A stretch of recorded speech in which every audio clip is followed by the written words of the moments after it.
Have you ever felt overwhelmed because you can't find the information you need, or you're drowning in so many conflicting resources, you don't know what to do with it all? In this episode, Nancy and I are joined by the wonderful Jenny Gay, who's the clinical social worker for Emory Integrated Memory Care. We're discussing a step-by-step roadmap to help you prioritize what to do in the beginning of your dementia caregiving journey. We're going to start with the first 6 today of 20 total steps in the entire journey. Welcome. We're Sue Ryan and Nancy Treaster. This podcast brings our years of experience in a variety of family caregiving roles to prepare you to navigate your caregiving journey. We're sharing our personal experiences, not medical advice. And because it's our passion to support you on your journey, we believe no topic is off limits. Let's get started.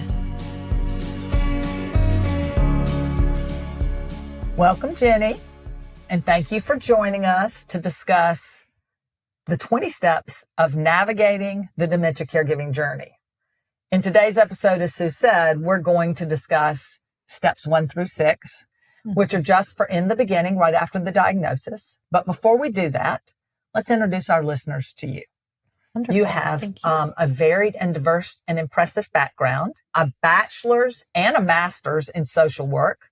Thank you. That contributes so much to what we're talking about through these episodes. And you are the social worker for Emory's Integrated Memory Care Team. You got it. Which focuses on both the person living with dementia as well as the family caregiving.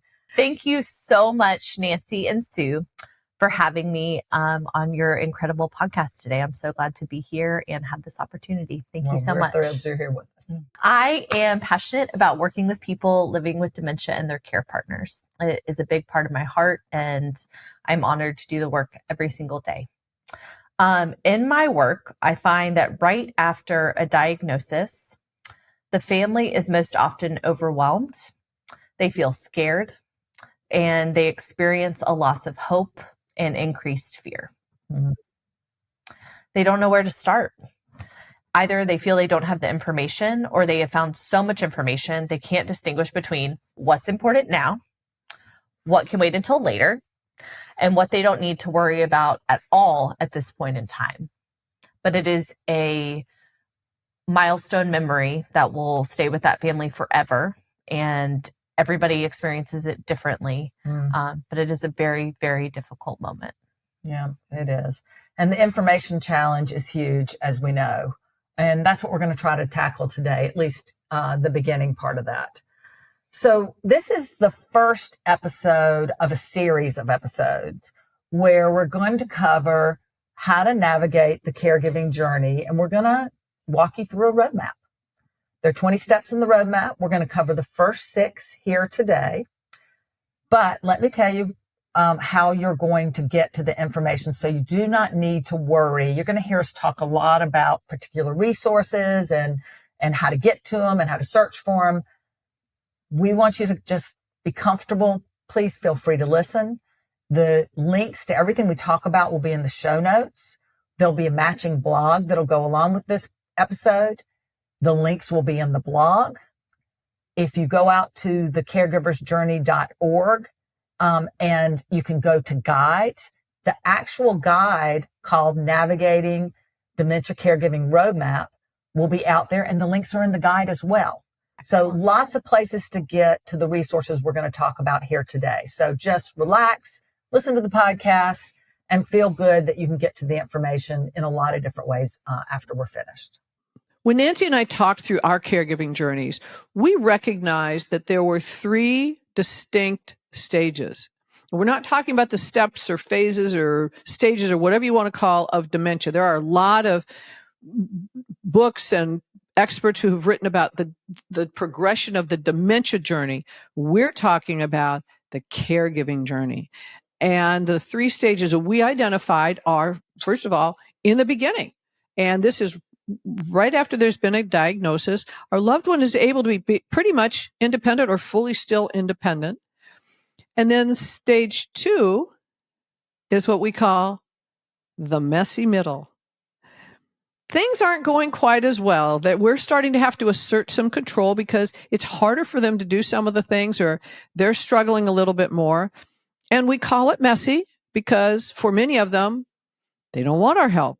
And they're frustrated because they are losing control. So it gets really, really messy, and they're not able to control and manage things on their own. And then we got to the third stage, which we call later on. And this is when we're fully responsible for their care and safety. In this podcast episode, we're talking about the first stage, in the beginning, when we've just received the diagnosis. We're immediately the caregiver for two people. You're going, okay. I know that one of them is my care receiver. Yes, there's another person, and there's equal responsibility for both people, and that's you. The beginning of your caregiving journey and the beginning of their caregiving journey have a very common goal, is for both of you to stay safe and comfortable. When I was caring for my husband, every decision I made and every communication I had when we were working with anyone else, keeping him safe and happy. And those things shift over the time, but we want to make sure that we're thinking through the lens, both for our care receiver and for us, especially in the beginning when we've got a little bit more of a runway to start practicing. It's practicing keeping safe and comfortable. And in the beginning, for our care receiver, we want to make sure that we're keeping front and center, helping them maintain as much dignity and independence as possible. And one of the things that may seem a little bit counterintuitive, it's going to be our natural instinct to want to be taking over control. And we're so sensitive to, like, if something doesn't go really well, and we want to try to help them out. We want to protect them. But that's really counter to dignity and independence. In the beginning, as much as we possibly can, what we really want to be doing is providing them the support and care from the background. So they're really not even aware in most cases that we're doing that, because the time is going to come when we're going to need to assert more control. So be patient, let it come naturally, give them that wonderful grace we talked so much about. And then the other thing to become aware of is we're now in this stage, we're starting to recognize things that they're not going to be able to do anymore. And we start grieving, and we grieve these little moments that become bigger moments and bigger moments. And we call that drip grief. It's a little bit of grief. It's like every day there's a little something. Again, a story with my husband. I remember the last time we walked down to the beach holding hands and stood at the shoreline and watched the sunset. And I knew that was the last time we were going to be able to do that. And that was a moment that I would grieve. In this podcast episode, we're focusing on this first stage. Thank you, Sue, for that great explanation of the 3 stages of the caregiving journey. I like the way that you were clear about that. So we're talking about the first stage in the beginning, and we've even divided in the beginning into 2 different sections. So of the 20 steps, 10 of them are in the beginning. And though there are 6 in the initial part of in the beginning. And then once you've gotten through those 6, we have 4 more that we recommend. This podcast is just about those first 6. So let's get started. What is step 1? Step 1 is to choose a palliative care organization. Now, this is a service that neither Sue nor I took advantage of. And from everything we've learned, this was a big miss. We do not want you to miss it. So we're going to talk through what is palliative care and how to find a palliative care organization. The reason I didn't take advantage of it is the way palliative care was explained to me was it was when people have some sort of disease or something that's critically wrong with them and they're looking to be cured. And dementia is not curable. So I just assumed that my loved ones weren't eligible. And the miss for me was that it was explained to me incorrectly by a hospice care organization, actually. And they explained that it was part of hospice care. And that when you went under hospice care, palliative care was a part of what hospice care was. And it was a miss for both of us. We do not want you to miss that, because as we've learned about what palliative care is and the benefits of implementing it early in your caregiving journey, it's huge as an explanation of what it is. And you can go get a lot more detail of it, but it's a holistic, it's an overall approach to a life limiting disease. And that's whether that's a diagnosis of perhaps cancer or heart disease. And dementia is a life limiting disease. And you can qualify for palliative care when you've got a diagnosis of dementia. It's important to understand the key difference between palliative care and hospice care. So when we talk about palliative care in the beginning of the journey, it's when we're still seeking aggressive treatments while seeing all the different providers that we've got for any components of the diagnosis. So we're still actively looking at what we can be doing. On the other side, hospice care is when we're generally toward the end of our journey and we are no longer seeking aggressive treatments or curative treatments, and we're focused on comfort care. Mm-hmm. And palliative care is not either or, like once you get palliative care, you just relinquish all your doctors and everything, because palliative care is something that you engage with early in your journey. They'll work with your medical team, all your medical team, and help coordinate and help participate in however they add value to your overall medical care. So it's not something that you have to choose versus over everything, all your other medical support. It's an addition. And it's covered most commonly by insurance. In the U.S., it's covered by Medicare and by other insurance. So what a huge win. Why not have more eyes on your loved one and on your personal situation? Because they will also focus on the family and the caregiving situation as well. Don't be surprised when you start searching to choose your palliative care organization. We want you to go search for palliative care. It has an I in it, but remember, we're going to put links so you don't have to worry so much about all this. But palliative care and your country, and there's palliative care is a common term in many, many countries, or palliative care in your state if you're in the U.S. So search palliative care Florida or palliative care Naples, Florida even, and you'll see the palliative care organizations that are available in your area. Don't be turned off by the fact that it might be called something hospice, because typically a hospice organization might have palliative care. A palliative care organization is almost always in conjunction with a hospice organization. Now, an organization might just have hospice but not palliative care, but you're not going to likely find one that has palliative care and not hospice. So that's also a benefit, because this becomes your hospice partner when you get to that part of your journey. Now, when you're thinking about palliative care and trying to decide how it fits into your journey and want to understand more about it, we did do a podcast on palliative care. It's podcast number 42. Links in the show notes, of course. You can either listen to that podcast or read the blog about palliative care, and you can educate yourself more about it before you start searching for a palliative care organization. Remember, in these kind of situations, it's usually good to find at least a couple of different ones, because the types of services that they offer and whether you have to go into their clinic to get the service or they'll come to your home might depend on where you are in your journey, but also the kind of services that they offer. So I read a lot when I picked the hospice organization, which is a similar process. I read a lot of customer reviews. I got recommendations from medical doctors and from friends because you want to, they're not all the same. So you want to get some recommendations and get a good idea of what kind of services that they would offer. And it may also be a good suggestion as well if you have a really strong primary care provider or a really strong relationship with a specialty provider, such as a neurologist. Mm-hmm. It is possible they have a relationship already formed with a palliative care provider, and that could be a good gateway as well. Good point. Yeah, very helpful.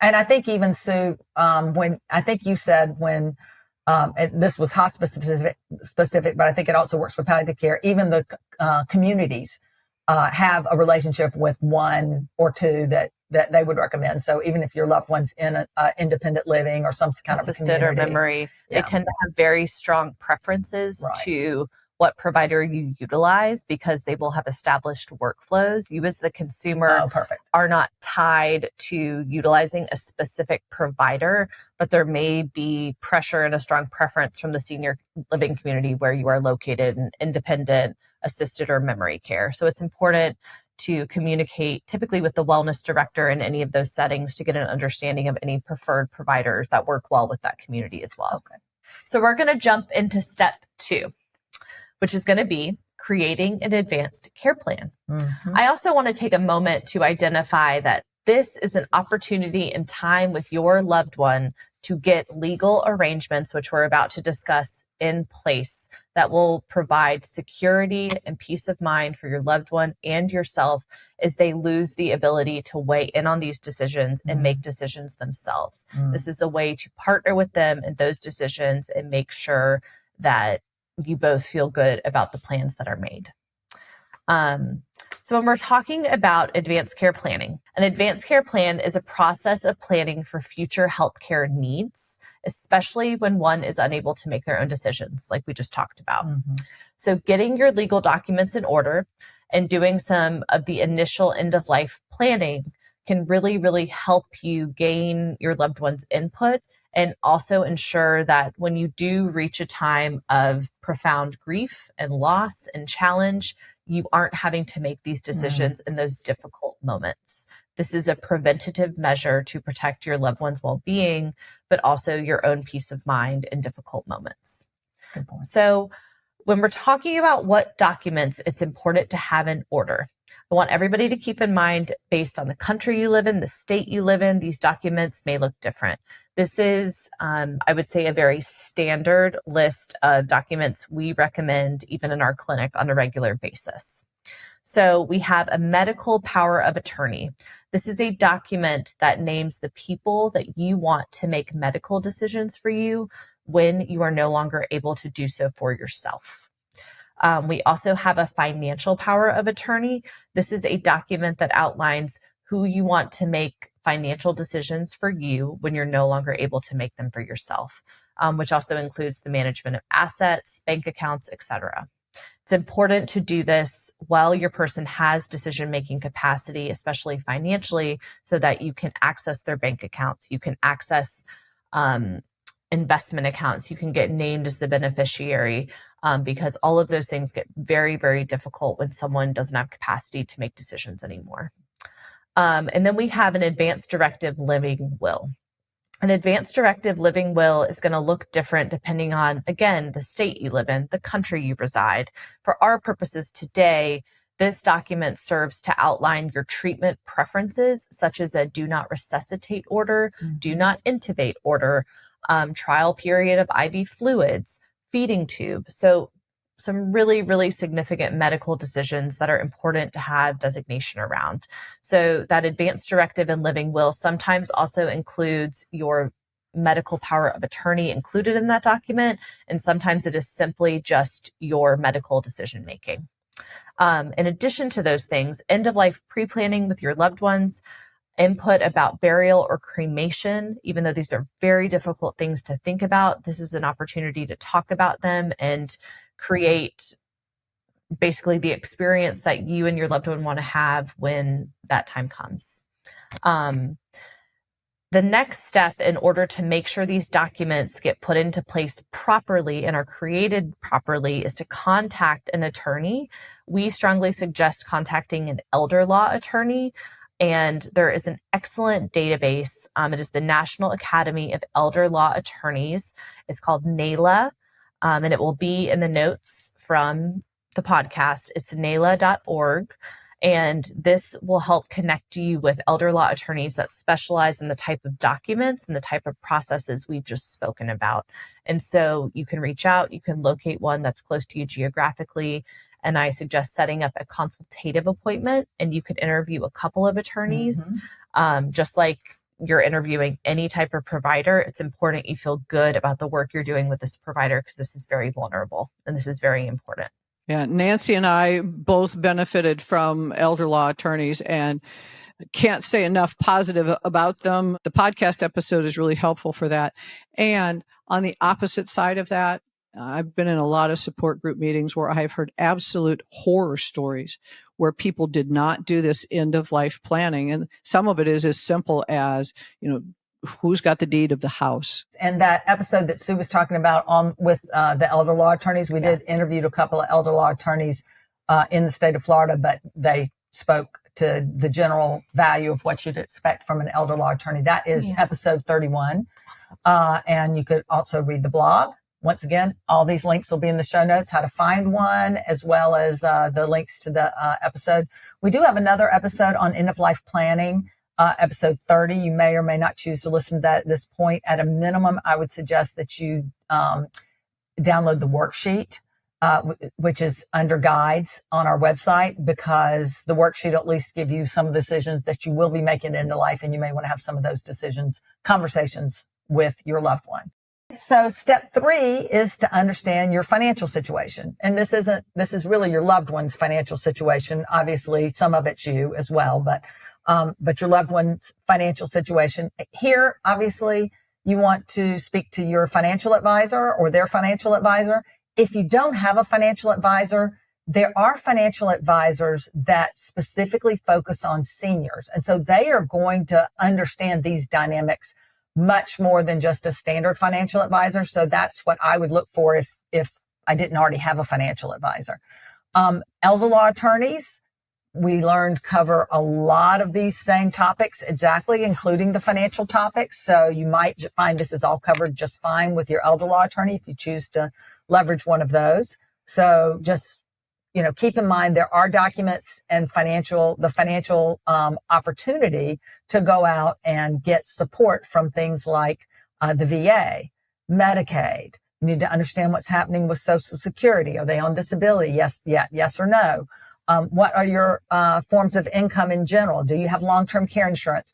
All those are the documents and sort of thought process you want to go through so that you don't miss anything if you're not leveraging one of these experts like a senior care financial advisor or an elder law attorney.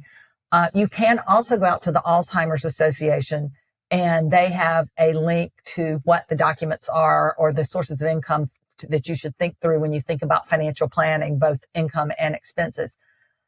The Alzheimer's Association is not exclusively focused on Alzheimer's. I know the name implies otherwise. And yes, 70% of dementia is Alzheimer's, but that's how they started. But they cover all types of dementia. Plus, a lot of the things are the same. It doesn't matter what kind of dementia you have, but they also have plenty of resources available for all types of dementia. So please don't be shy about leveraging the Alzheimer's Association for anything, even if your loved one doesn't have Alzheimer's. Links to the place to go to get the financial planning documents will also be in the show notes, and links for everything we talk about here will also be in the guide, which will be Navigating Dementia Caregiving Roadmap Guide, and the links will all be in that as well. So plenty, and in the blog. So plenty of places to find the links. Do not worry. So moving along, our next step, we have step 4, which is find support groups. Please. Please. Find them, go to them. First and foremost, these are groups for you.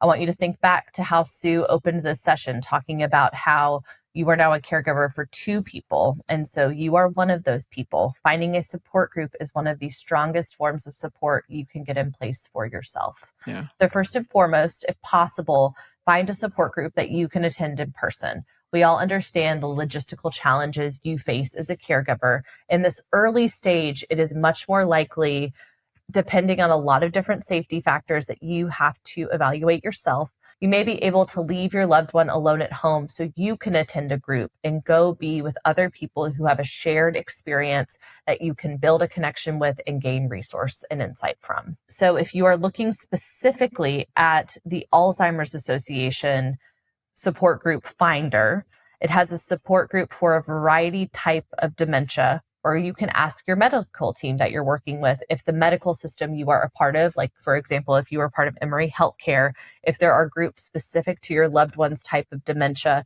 and your experience as a caregiver as an adult child or as a spouse, if there are groups that cater to those needs. Another thing that comes up a lot in my practice is that a lot of care partners ask me about my loved one that's in an early stage, newly diagnosed, really needs some support for themselves. And so we're fortunate in that there are various platforms that can support people living with dementia and give them emotional support and some engagement. So the primary one that I have an awareness of and that Nancy and I have spoken about is called Dementia Minds. Dementia Minds has online groups for people living with dementia. In addition, they also have some different programming. They have some weekly music programs. They have an art class, a lot of different ways for your loved one to get engaged. Of course, this is going to be virtual, but I think is still impactful and meaningful. We also have a ton of local senior centers all over this country. In the United States. I don't know the landscape of senior centers internationally, but I know in the United States, that's something that is, we have a plentiful amount of them, and they are a huge underutilized resource in our community that can provide engagement, workshops, certificate programs. They have different support groups. Sometimes they have support groups for people that are living with dementia. Sometimes they have support groups for caregivers. So senior centers are wonderful resources that I encourage you to tap into. In the United States, you can go to your countyname.gov, and you look at the website and you search for a senior center. Most senior center websites have a list of offerings and a schedule and a calendar. So hopefully they're accessible, but it's a good hub to really explore to get some support in this early stage. And it's usually at the county level, right? Yes. Okay. I know for the county where I reside in, DeKalb County, I think we have 4 to 6. Okay.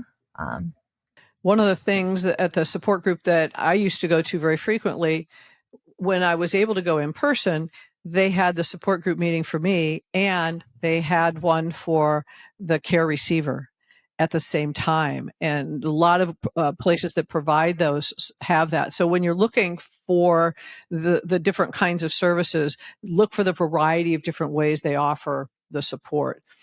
And here's the thing. We've talked about some of this. And again, we're going to head back to the Alzheimer's Association for just a moment, because one of the things that they did is they created a 24/7 helpline, because they know that our issues and our concerns do not necessarily come at 8:00 in the morning or 4:00 in the afternoon.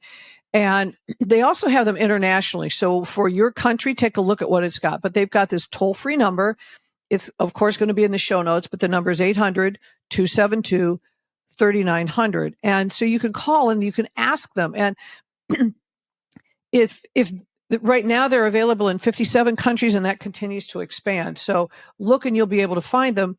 So when you're talking to the support group, you want to make sure you're talking about self-care and ways to be incorporating it in your plans. Because when we talked about it at the very beginning, we said, okay, there are 2 people on this journey. There is your care receiver and there is you. And in the beginning, learning how, practicing self-care, learning how to prioritizing, getting in the right way about it is very, very helpful. And this is something that's great to go to support groups and talk about what self-care looks like, how people do it well, what are some of the issues, and making sure you continuously prioritize it. In step 5 now, we're going to be going to the education part of it. So we're going to be giving a lot of education. We have so many different questions. So let's educate ourselves on some of these early caregiving journey topics. So the good news is we're only going to give you 2 things to educate yourself on right now. There's plenty more education coming, but these are the things that we think you should prioritize right now. And one is educate yourself on memory loss. We have a podcast. Number 2 is on memory loss, and there's a matching blog if you'd rather read about it. And this really will help you frame what's happening and how to absorb really the gut punches that come with early memory loss and all the different changes that are happening with you and your loved one. it's tempting at the beginning to want things to be the way they were. And podcast will help you reframe that a little bit. The second podcast we want you to listen to is podcast number 3 on communication. Same challenge, I think. And that is, it's really tempting to want everything to be the way it was. And it takes a bit of a mind shift to change the way you're communicating with your loved one.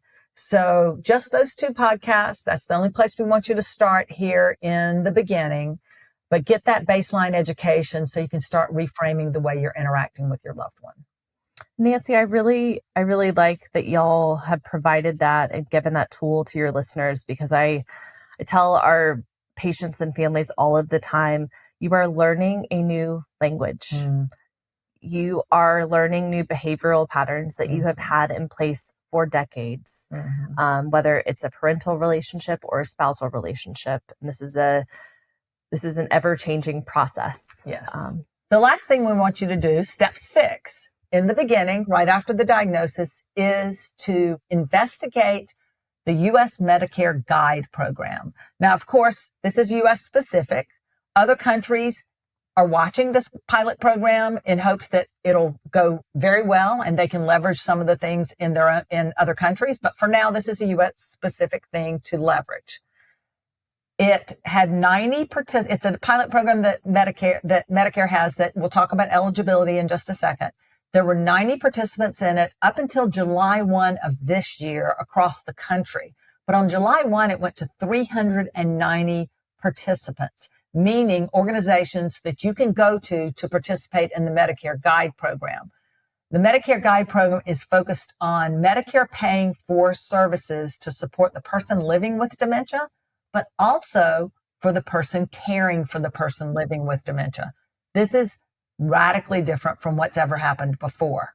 So we want you to investigate the Medicare Guide program. We're going to talk through what that means. We're fortunate enough to have Jenny with us from Emory's Integrated Memory Care, which we're going to talk about in a minute. And we also put out a podcast episode, number 39, on July 1st with your colleague, Amy Ives, who is the program director for Emory's Guide program. But they happen to also not just be a wonderful place for families to go to get support and medical care for people living with dementia, but they're also a participant and one of the original participants in the Medicare Guide program. So I'm going to let you take us through it. We are. It's been an exciting experience for our clinic to be one of the original Guide sites. Our clinic model, we are primary care for people living with dementia. And we have an interdisciplinary team, meaning that we have people who come from different disciplines to provide care. So myself, I'm a clinical social worker. We have nurse practitioners who lead primary care. We have registered nurses, and we have some other disciplines as well, but those are some of the primary ones. And so we were already providing a lot of what the Guide model was looking for caregivers and patients to have access to. So we're lucky that we were able to plug this program in pretty easily. I also want to take a moment to bring everyone's awareness to open enrollment will be starting in the fall, which is an opportunity when you are able to change your Medicare enrollment for yourself or your loved one. This is something we recommend people do annually and not be passive about year to year. But coming back to Guide, so in order to be eligible to participate in Guide, once you find a site, you must have traditional Medicare Parts A and B. Traditional Medicare must be the primary payer source since it is a Medicare pilot program. This means that you cannot be enrolled in a Medicare Advantage plan. That may change down the road, but probably not this upcoming year. I think we are anticipating this continuing to be a traditional Medicare program. In order to access it, you cannot be on hospice care. And you are not able to live in a skilled nursing facility, i.e. a nursing home. So, but you could live in independent living, you could live in assisted living, personal care home, memory care, and you could access the Guide program or just be living generally in the community.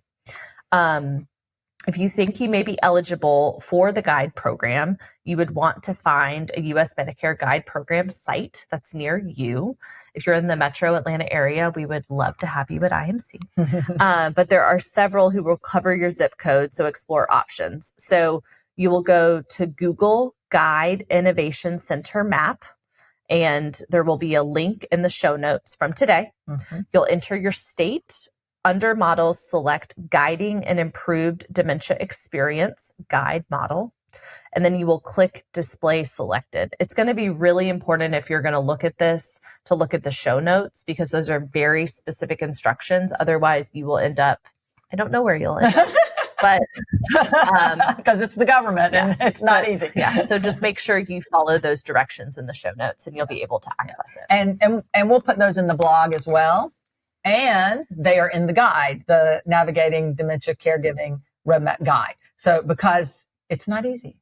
We want to make sure you've got access to it because it's really such a great program. It really is.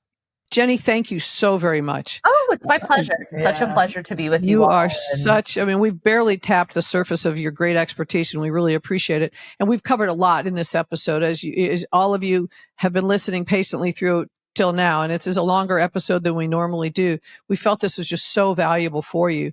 Our next episode is going to be covering steps 7 through 10 of this first stage of the caregiving journey in the beginning.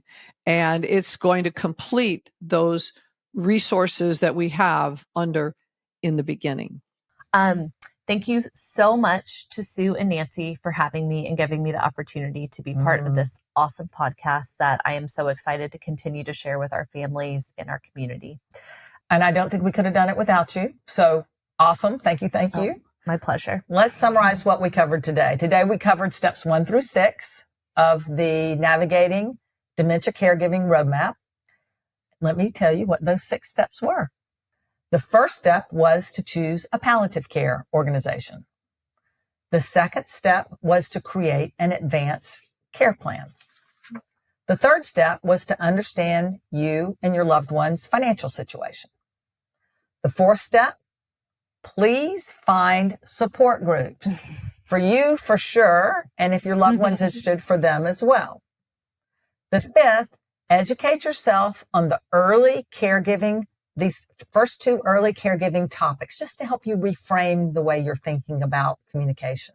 The last is step 6, which is investigate the U.S. Medicare Guide Program. Now, if you like this podcast, please subscribe and follow us. We really appreciate it. We know this journey can be overwhelming.